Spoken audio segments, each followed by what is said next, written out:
નમસ્કાર વિદ્યાર્થી મિત્રો, આપણે unit 4 call of the hills એ શરૂ કર્યો છે ને એનો થોડો ઘણો પાઠ આપણે વાંચી લીધો છે, સમજ્યા છીએ.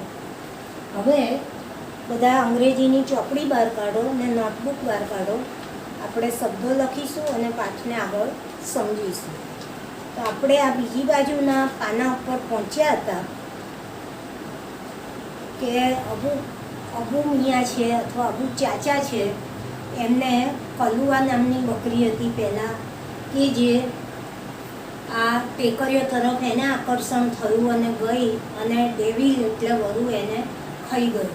અને પછી એ નવી બકરી ચાંદની લાવ્યા અને એમને વિશ્વાસ હતો કે ચાંદની તો હંમેશા મારી સાથે રહેશે અને એ ચાંદનીને રોજ વાલ કરતા, સારું સારું ખાવાનું આપતા. પણ આપણે જોયું કે ધીમે ધીમે ચાંદનીને પણ વસ્તુઓ ખાવા આપે એમાં રસ ના રહ્યો, એને જમવામાંથી રસને રૂચિ ઉડી ગયા. અબુ મિયા જે વાર્તાઓ કહેતા હતા એ સાંભળવાનો રસ ના રહ્યો અને એને ટેકરીઓ ઉપરનું આકર્ષણ થયું. ને એક રાતે એ જે બારી ખુલ્લી રહી ગઈ હતી અબુ ચાચાની, ત્યાંથી ભાગી ગઈ અને એને માર્ગ બનાવ્યો. અને એ જ્યારે ટેકરીઓ ઉપર પહોંચી ત્યારે એને શું લાગ્યું કે વર્ષો પછી જાણે ફરી એની માતાને મળી રહી છે. જેમ માતાને મળવાથી આનંદ થાય બાળકને, એવો આનંદ એને અનુભવ્યો.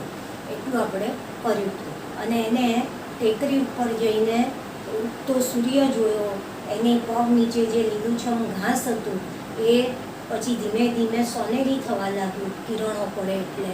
અને એને રમવાની ને દોડવાની, આખો દિવસ એ કૂદકા મારવા લાગી, રમવા લાગી, દોડવા લાગી અને ફરતા ફરતા જે મળે એ ખોરાક ભૂમિને ખાતી હતી.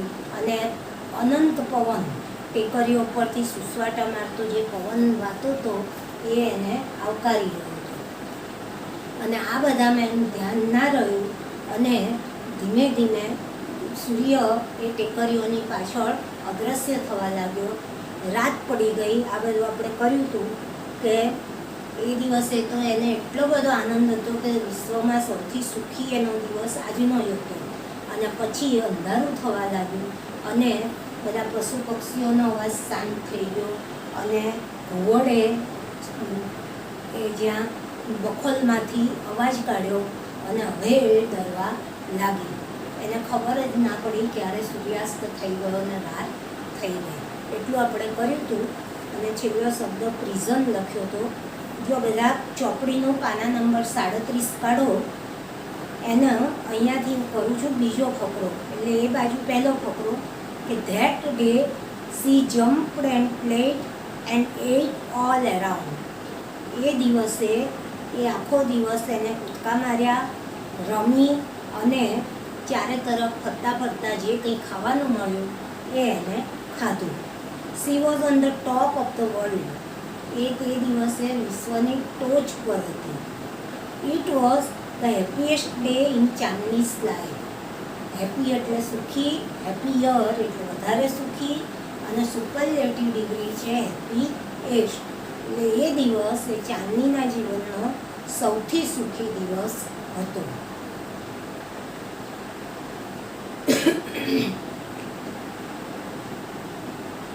The sun disappeared behind the hills.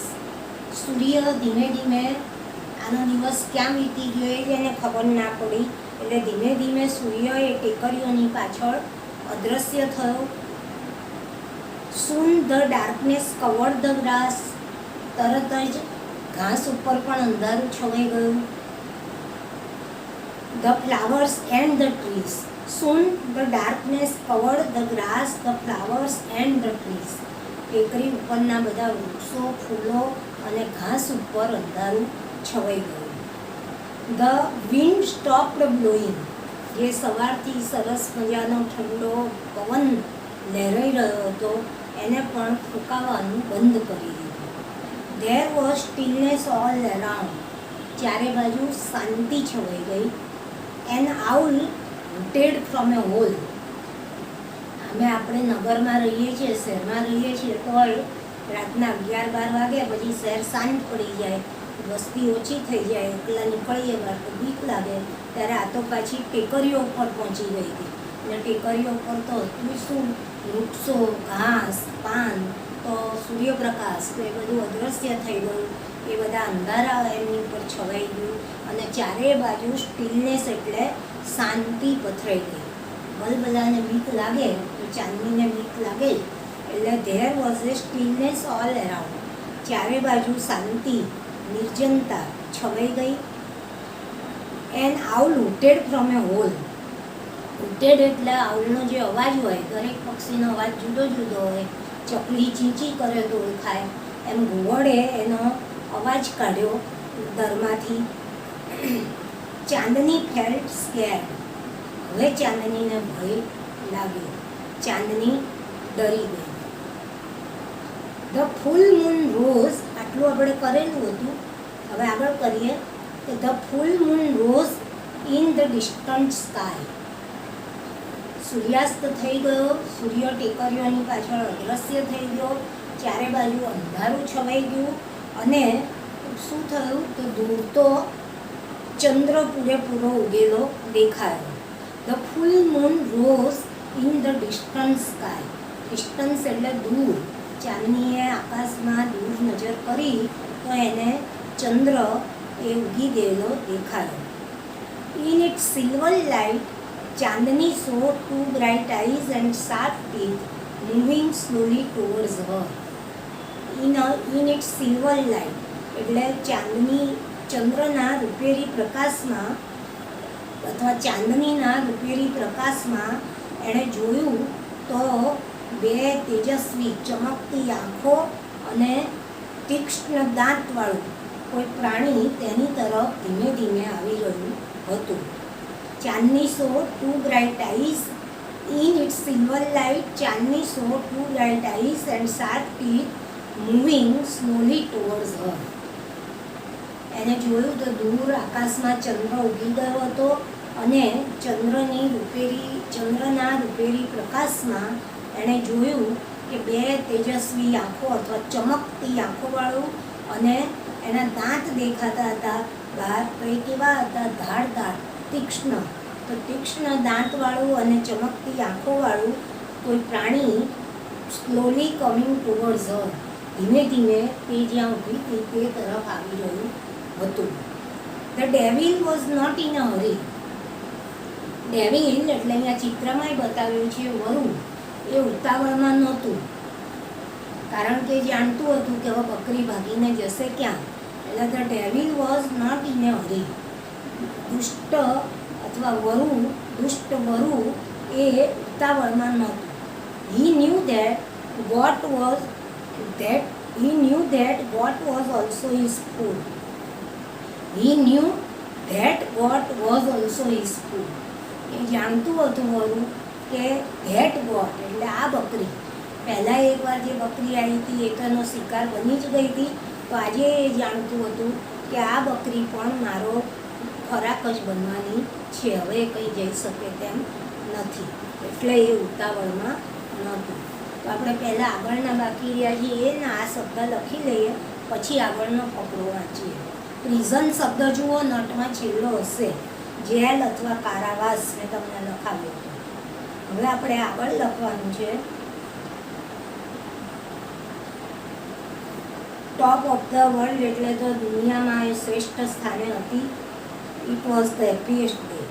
ડિસએપિયર એ આવી ગયું, બિહાઇન્ડ શબ્દ લખો, BEHIND.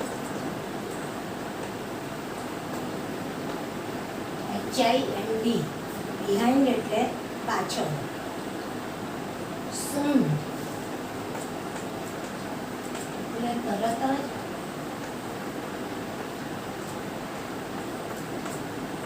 ડાર્કનેસ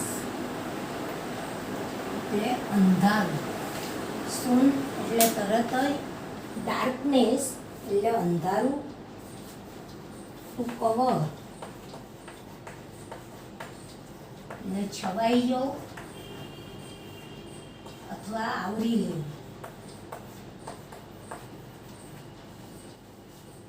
સૂન એટલે તરત જ, ડાર્કનેસ એટલે અંધારું, ટુ કવર એટલે છવાઈ જવું, આવરી લેવું.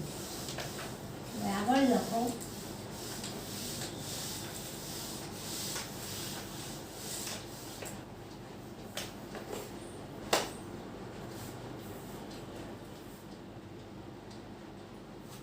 ટુવલો.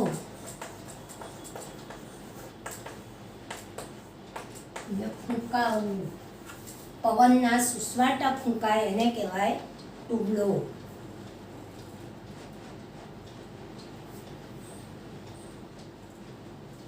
સ્ટીલનેસ એટલે એકદમ શાંતિ અથવા નિર્જનતા.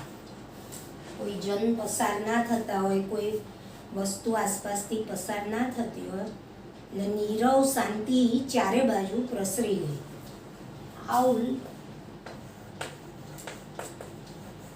એટલે ઘુવડ, ઘુવડ નામનું પક્ષી. આઉલ એટલે ઘુવડ, હૂટેડ એટલે એને જે અવાજ કાઢે એ. હોલ એટલે દર, ઘુવડને રહેવાનું દર. સ્કેર્ડ ડરી ગઈ, ભયભીત થઈ ગઈ. સ્કેર્ડ એટલે ડરી ગઈ અથવા ભયભીત થઈ ગઈ. લખાઈ ગયું? લખાઈ ગયા એટલા શબ્દો. હવે ફૂલ મૂન એટલે આપણે પૂનમના ચાંદને ફૂલ મૂન કહીએ છીએ, એટલે પૂરેપૂરો ખીલેલો એમ. Full moon.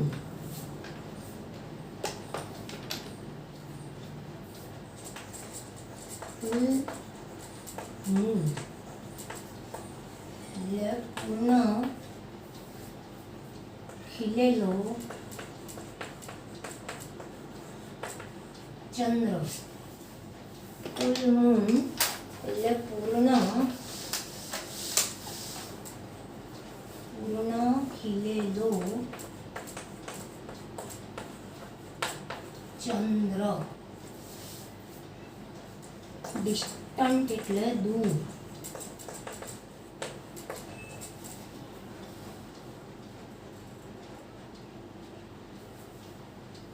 સિલ્વર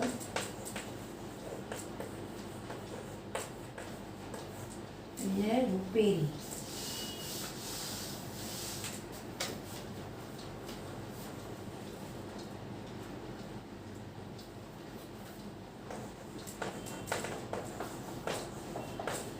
બ્રાઇટ એટલે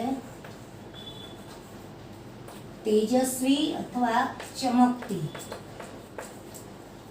બ્રાઇટ એટલે તેજસ્વી અથવા ચમકતી. શાર્પ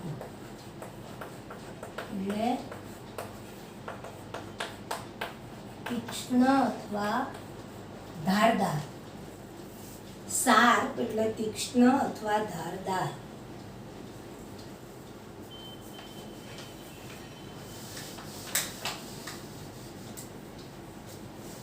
ટુ મૂવ, મૂવિંગ એટલે આવી ગયું હતું, આગળ વધવું.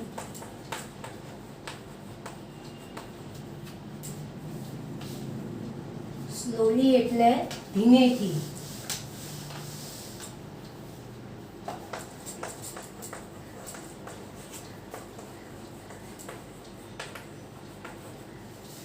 ટુવર્ડ્સ એટલે ની તરફ. ટુવર્ડ્સ એટલે ની તરફ. ડેવિલ શબ્દ આપણે આગળ આવી ગયો છે. નોટ ઇન હરી. હરી એટલે ઉતાવળ.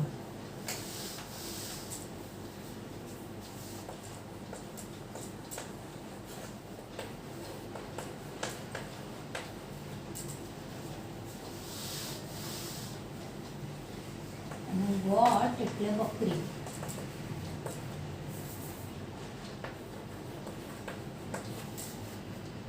લખી લીધા આટલા શબ્દો. મૂવ એટલે આગળ વધવું, સ્લોલી એટલે ધીમેથી, ટોવર્ડ્સ એટલે ની તરફ, હરી એટલે ઉતાવળ, ગોટ એટલે બકરી. ચલો હવે આગળ વાંચું છું.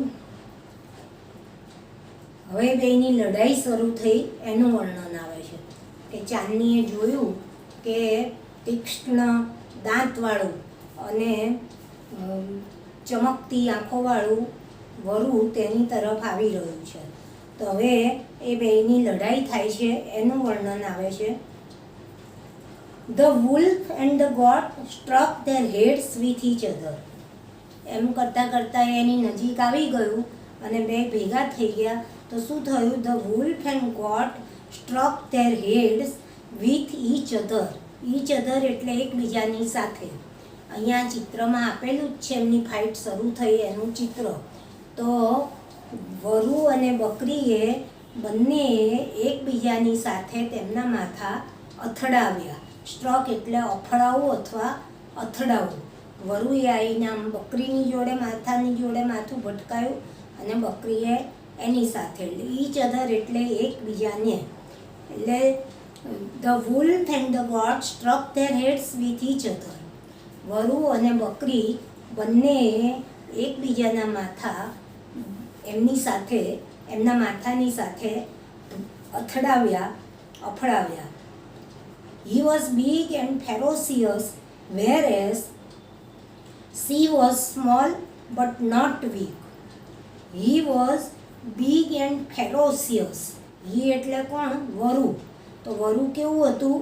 મોટું અને ફેરોસિયસ એટલે વિકરાળ, જેને જોઈને બીક લાગે, તીક્ષ્ણ દાંતવાળું, એમ એના હાથના આંગળાને નર હોય તો એવું જંગલી પ્રાણી, વિકરાળ જંગલી પ્રાણી હતું. અને બીજી તરફ ચાંદની એ કેવી હતી? She was small but not weak. એ એકદમ નાની, વરુના પ્રમાણમાં બકરી તદ્દન નાની હતી પણ એ નબળી નહોતી. વીક એટલે નબળું, but she was not weak. તે નાની હતી પણ નબળી નહોતી. Chandni stood firm on her legs, head slightly bent and her strong horns aimed at the devil. Chandni stood firm on her legs, legs head slightly bent, and her strong horns aimed at the devil. પહેલાં બે એકબીજાની સાથે માથા અથડાવ્યા, પછી ચાંદની એ મક્કમપણે એના પગ ઉપર ઊભી રહી. એટલે વરુને જોઈને એના પગ ધ્રુજવા ના લાગ્યા, પણ આનો મારે સામનો કરવાનો છે એમ એ મક્કમપણે એ એના પગને સ્થિર રાખીને ઊભી રહી. હેડ સ્લાઇટલી બેન્ટ, થોડુંક માથું એનું નીચું નમાવ્યું, અને her strong horns aimed at the devil. એને લડવાનું શેનાથી હતું? તો એના મજબૂત શિંગડા. તો એને વરુને લડવા માટેનું નિશાન બનાવ્યા. નીચી નમી, ટકટાર ઊભી રહી, મક્કમતાથી, દ્રઢતાથી માથું સહેજ નમાવ્યું અને એના શિંગડાને એ દુષ્ટ સામે લડવા માટેનું એમ એટલે નિશાન બનાવ્યા. She looked like a brave soldier ready to fight a cruel enemy. તે વખતે એ ઘાતકી દુશ્મન સાથે, ક્રુઅલ એટલે ક્રૂર અથવા ઘાતકી, તો તે વખતે તે ઘાતકી દુશ્મન સાથે લડવા માટે એક બહાદુર યોદ્ધો, સૈનિક જેમ દુશ્મનનો સામનો કરવા ઊભો રહ્યો હોય, મરવાની પરવા કર્યા વગર, એવી એ લાગતી હતી. બહાદુર સૈનિક જેવી તે લાગતી હતી. ફરી કરી જેવું એ ફકરાનું કે the wolf and the goat struck their heads with each other. વરુ અને બકરીએ એકબીજા સાથે માથા અફડાવ્યા. He was big and ferocious where she was small but not weak. વરુ એ મોટું અને વિકરાળ હતું, જ્યારે ચાંદની એ નાની પણ નબળી નહોતી. Chandni stood firm on her legs, head slightly bent and her strong horns aimed at the devil. Chandni દ્રઢતાથી, મક્કમતાથી સ્થિર થઈને ઊભી રહી એના પગ ઉપર. એણે એના માથાને સહેજ નમાવ્યું, નીચું કર્યું, બેન્ટ એટલે વાળ્યું, નમાવ્યું, અને એને એના મજબૂત શિંગડાને એ રાક્ષસ માટેનું નિશાન બનાવ્યા. She looked like a brave soldier ready to fight a cruel enemy.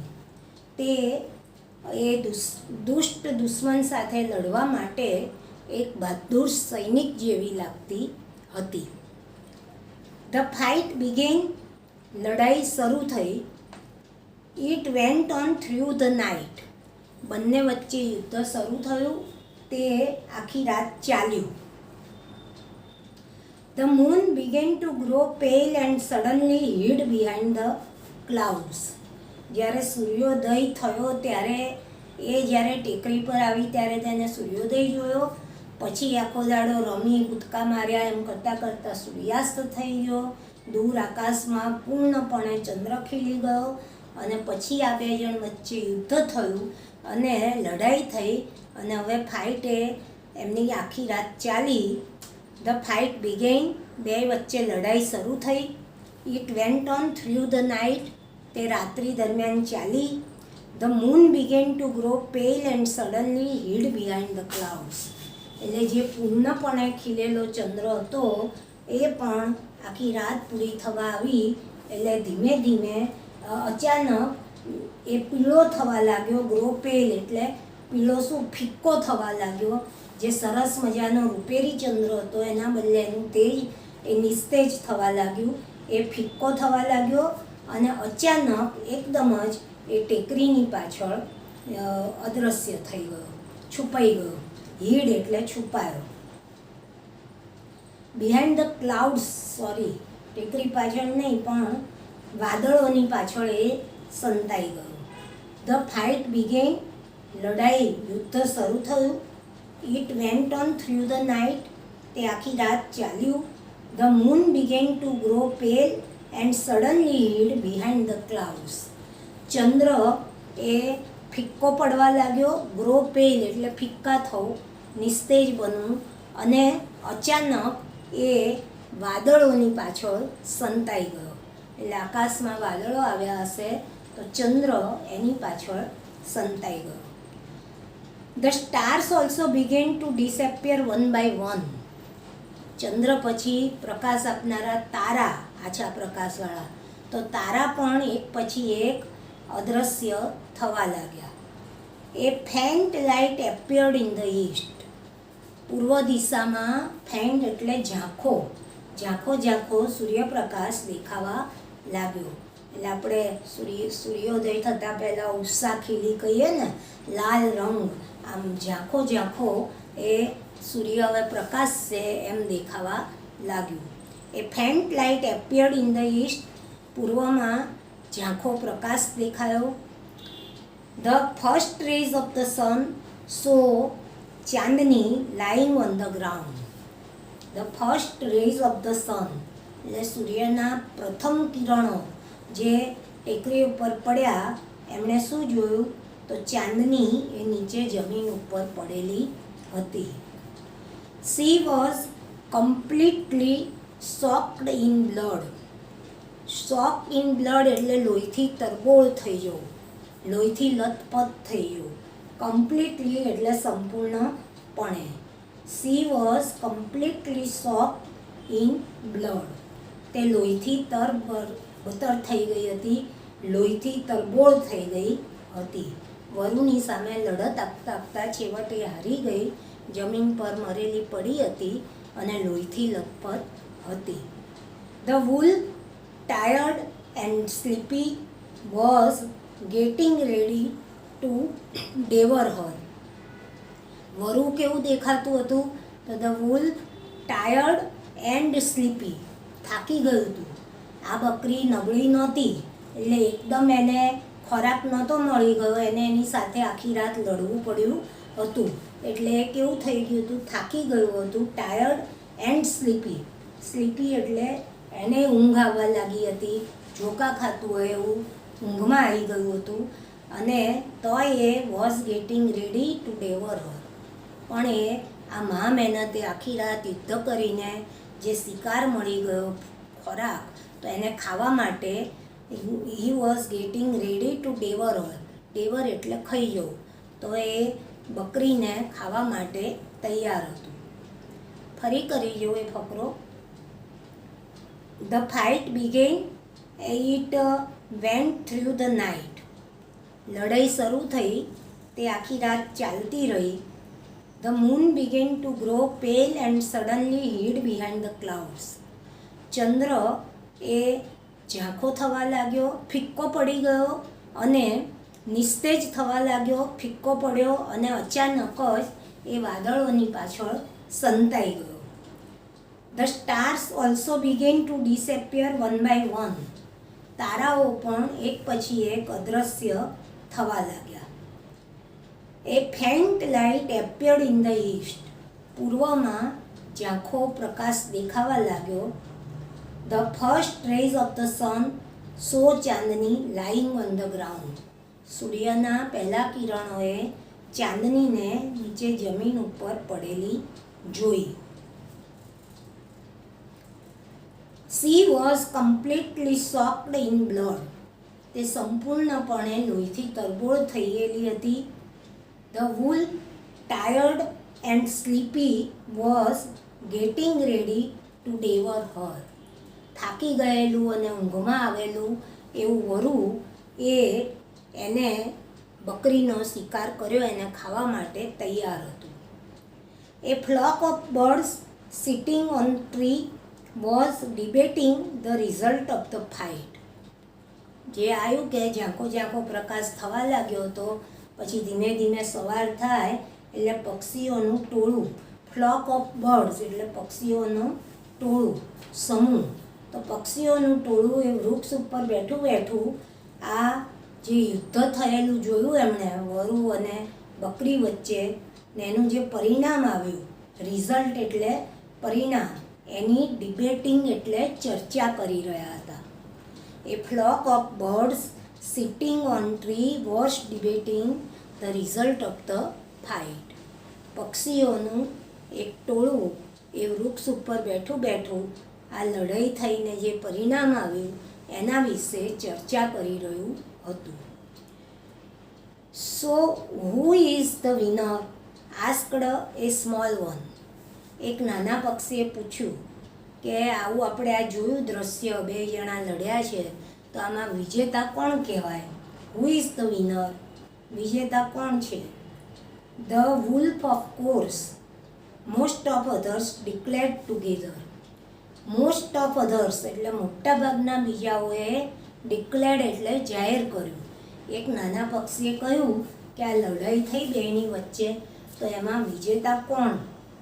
વિજેતા કોને ગણાય? તો મોટાભાગના પક્ષીઓએ ટોળામાંના એક સાથે જવાબ આપ્યો, ડિક્લેર્ડ ટુગેધર. એટલે એક સાથે મોટાભાગના પક્ષીઓએ શું બોલ્યા? જાહેર કર્યું કે બેશક વરુ, ઓફકોર્સ એટલે અવશ્ય, બેશક. એમ કે આવો પ્રશ્ન જ નથી ઉપસ્થિત થતો ને. બેશક વિજેતા કોણ છે? વરુ, કે એણે બકરીને મારી કાઢી. No said a wise old bird, Chandni is the winner. I have never seen such a brave freedom fighter. એટલે નાના પક્ષીએ પ્રશ્ન પૂછ્યો અને મોટા પક્ષીઓએ એને જવાબ આપ્યો કે બેશક વરુ જ વિજેતા છે ને. પણ એક વૃદ્ધ અને સાણું પક્ષી હતું. જેમ આપણે પહેલા પાઠમાં જોયું કે Sano was an old man, he was wise. એટલે વૃદ્ધ માણસો એમનામાં વધુ સમજણ હોય, વધારે બુદ્ધિ હોય યુવાનને નાના કરતાં.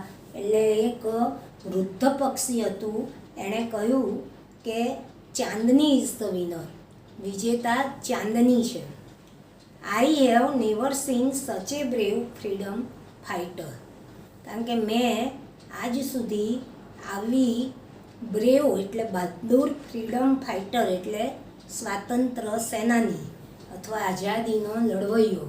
તો એને કહ્યું કે મેં આજ સુધી આ ચાંદની જેવો, આ બકરી જેવો બહાદુર સ્વાતંત્ર્ય સેનાનીને જોયો નથી. એટલે આવી વળતી લડત હિંસક પ્રાણી વરુને આપી એ ચાંદનીએ, ભલે નાની હતી મરવાનું નક્કી હતું, પણ મરતા પહેલાં એને જે લડત આપી એ જોતાં મારું માનવું છે કે ચાંદની વિજેતા કહેવાય એવું વૃદ્ધ પક્ષીએ કહ્યું. એ ફરી બોલી જાઉં એટલું કે flock of birds sitting on tree debating the result of the fight. પક્ષીઓનું એક ટોળું એ વૃક્ષ ઉપર બેઠું બેઠું આ લડાઈનું જે પરિણામ આવ્યું એના વિશે ચર્ચા કરી રહ્યું હતું. So who is the winner asked a small one. એક નાના પક્ષીએ કહ્યું, તો આમાં વિજેતા કોણ છે? The wolf of course most of others declared together. મોટાભાગના બીજા પક્ષીઓએ એક સાથે જાહેર કર્યું કે એમાં કોઈ શક જ નથી, બે શક, વરુ જ વિજેતા છે. નો said a wise old bird. નહીં, એક વૃદ્ધ અને સાણા સમજુ પક્ષીએ કહ્યું. ચાંદની ઇઝ ધ વિનર. ચાંદની વિજેતા છે. આઈ have never seen such a brave freedom fighter. મેં એના જેવો બહાદુર સ્વાતંત્ર્ય સેનાની ક્યારેય જોયો નથી. મેં તમને પૂર્ણ વર્તમાનકાળ શીખવાડતા કહ્યું હતું કે હેવ અને નેવર. અરે એવર અને નેવર બે શબ્દો હકાર ને નકારમાં વપરાય. એટલે have you ever scene this type of winner? તમે આવો વિજેતા ક્યારેય જોયો છે? તો એના જવાબ આવે કે આઈ હેવ નેવર સીન. એટલે એમને કોઈએ પ્રશ્ન નથી પૂછ્યો વૃદ્ધ પક્ષીને, પણ એ જ કહે છે કે મેં આવો વિજેતા પૂર્ણ વર્તમાનકાળમાં વાક્ય છે કે આઈ have never seen such a brave freedom fighter. મેં ક્યારેય આવો બહાદુર વિજેતા એ જોયો નથી. ઓકે, અહીં આપણો પાઠ પૂરો. શબ્દો થોડાક બાકી રહી ગયા છે, એ પછી લખાવી દઈશ તમને. અત્યારે અહીંયા આપણે અહીં સુધી રાખીએ.